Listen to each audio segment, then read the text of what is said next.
কবুতরকে উড়াতে হলে গুঁড়া খাবার দিতেই হবে। একটা জিনিস মনে রাখবেন, কবুতর একদিন যদি না খেয়েও থাকে মারা যাবে না, কিন্তু বেশি খায় কবুতর মারার কোনো প্রয়োজন নাই। তো এই প্রবলেমটা খুবই খারাপ, অনেকের লোককে অনেক ধরনের সমস্যা সৃষ্টি করে এই প্রবলেমটা। তো হ্যালো গাইজ, আসসালামু আলাইকুম, it's me Onoy, welcome to my blog. তো ভাদ্র মাস এখন ধরতে গেলে শেষই, আজকে গেলে আর 2-1 দিনের মতো আছে ভাদ্র মাস। তো এখন কবুতর সবার আস্তে আস্তে ফ্লাইংয়ে আনতে হবে। কবুতর যাদেরগুলো 10 মিনিট, 20 মিনিট, 25 মিনিট, 30 মিনিট উঠতেছে, তো ট্রাই করবেন ডেলি আপনারা কবুতরগুলোকে হালকা হালকা করে প্রেশার দিতে, একবারে ফুল প্রেশার না দিতে, ডেলি 10 মিনিট 20 মিনিট করে বাড়ানোর ট্রাই করবেন।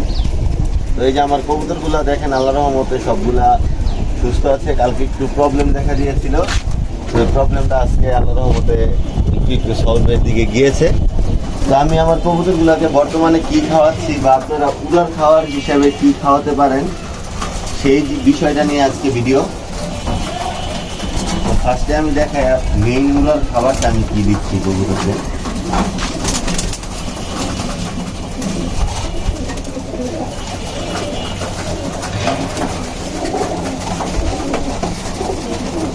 এই যে এটা আমার কবুতরের গুঁড়া খাবার। তো আপনারা সবাই জানেন মোটামুটি কবুতরকে উড়াতে হলে গুঁড়া খাবার দিতেই হবে। তো আমিও গুঁড়া খাবার বানিয়েছি। তো এই খাবারটার মধ্যে কি কি আছে আপনাদের আমি বলি। এখানে আছে গুল্লি রেজা, লাল বাজরা, সাদা বাজরা, মুগ ডাল, তারপরে পোলাওর দান, খুদ, হেলেন, এই কয়টা আইটেম দিয়ে আমি এই খাবারটা বানিয়েছি। তো গুঁড়া খাবারটার মধ্যে আমি 5 কেজি দিয়েছি রেজা, 2 কেজি দিয়েছি হেলেন, 1 কেজি দিয়েছি মুগ ডাল, এবং পোলাওর দান দিয়েছি 1.5 কেজি, আর খুদ দিয়েছি 1.5 কেজি, তারপরে লাল বাজরা দিয়েছি 1 কেজি, আর সাদা বাজরা দিয়েছি 0.5 কেজি। এগুলো সব কিছু একসাথে আমি দোকান থেকে ঝেড়ে পরিষ্কার করিয়ে মিক্স করে নিয়ে এসেছি, এনে একটু রোদে দিয়েছিলাম। তো যাই হোক, ওই জিনিসটা আমি দেখাইনি। তো এই গুঁড়া খাবারটা দেওয়ার ফলে এটা একটা ব্যালেন্স গুঁড়া খাবার আমার মতে, কারণ এটাতে তেলবীজ আইটেম আমি ইউজই করিনি। অনেকে বলে থাকেন যে বাজরা জিনিসটা তেলবীজ, বাট এটা ভুল ধারণা আপনাদের। বাজরাটা হলো একটা শর্করা জাতীয় খাবার। এখানে শর্করা আর প্রোটিনের মানটা আমি বাড়িয়ে দেওয়ার ট্রাই করেছি। যেমন রেজা আছে প্রোটিনের, হেলেন আছে, মুগ আছে, তো এগুলো দিয়ে আমি প্রোটিনটা দেওয়ার ট্রাই করেছি কবুতরকে। যেহেতু ভাদ্র মাস পুরোটা শুধু ধান খেয়ে কাটিয়েছে আমার কবুতর এবং রোদে ছিল, এখন সবার কবুতরের মোটামুটি একটা শরীরটা ভেঙে যাবে, কাঠ বেরিয়ে আসবে। তো এই কারণে আমি কবুতরগুলোকে একটু প্রোটিন দেওয়ার ট্রাই করেছি, যাতে কবুতরের ফিটিংটা আবার সুন্দর আসে। তো কিছুদিন পরে আবার আমি একটু ছোলাও ইউজ করব। তো ওইটাও আমি কীভাবে ইউজ করি সেটা দেখে দিব। তো আমি এখন কবুতরকে এই গুঁড়া খাবারটা দিয়েছি। গুঁড়া খাবারটা খেলে তারপরে আমি ধান দিয়ে দিব। এই যে আমার ধানগুলো কিন্তু আমি সবগুলো ধুয়ে রোদে শুকিয়ে নিয়েছি, এখানে কোনো চিটা নেই। এই যে দেখেন আপনারা, একবারে পরিষ্কার ধান। আর সাথে আছে আমার এই যে গমটা আমি ট্রাই করি ডেলি 2 মোট, 1.5 মোট, 3 মোট করে দেওয়ার, মানে 100 গ্রাম 150 গ্রাম করে গম দেওয়ার ট্রাই করি কবুতরকে। আর ধান দেওয়ার ট্রাই করি। মানে কবুতরের যদি খাবারটা আপনাদের আমি বলি যে কীভাবে আমি দেই। গুঁড়া খাবার দেই, কবুতর যতটুকু খায় তার 20% গুঁড়া খাবার, তারপরে 50% যায় আপনার ধান, আর 10% যায় গম, আর 20% আবার দিই যে বড় ভুট্টা দিয়েই সাথে আবার এটা কখনো মিলিয়েছি এবার, যেহেতু বড় ভুট্টা ছিল না যে দোকান থেকে আনি।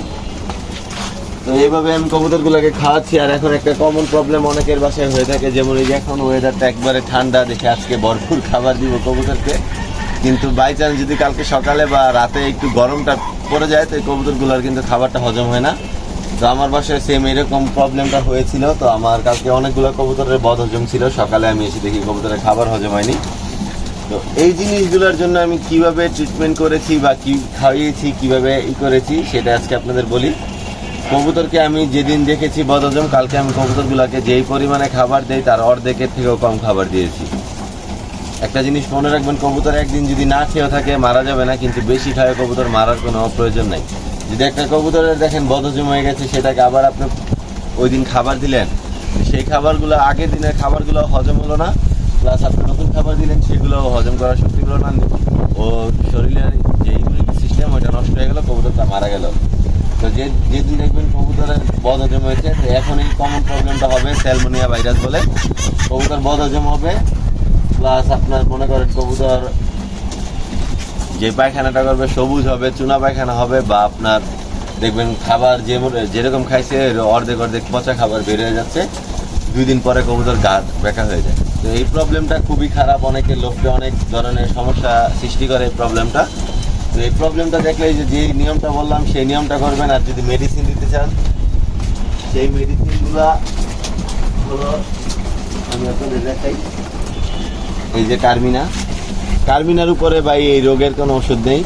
কার্মিনাটা দিলে কবুতরের নগদ খাবারগুলো হজম করে ফেলবে, পরের দিন খাবারের একটা রুচি থাকবে। দেখেন আমার কবুতরগুলো দেখলে আপনারা বুঝতে পারবেন ওরা পাগল হয়ে গেছে আজকে খাবারের জন্য।